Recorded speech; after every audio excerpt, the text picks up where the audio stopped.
Relatives of people who have gone missing in Indian Kashmir protested in the summer capital Srinagar on Thursday. The event marked International Human Rights Day. Members of the Association of Parents of Disappeared Persons, or APDP, staged a sit-in protest in Srinagar on International Human Rights Day.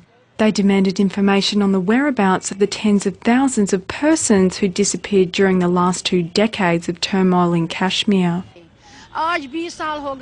We demand from the government that if they have picked up our children, at least tell us where they are. The law is the same for everyone, but there is no law for the security forces. They pick up our children, and they have been missing for the last 8 to 10 years. People have lost 4 to 5 of their kids.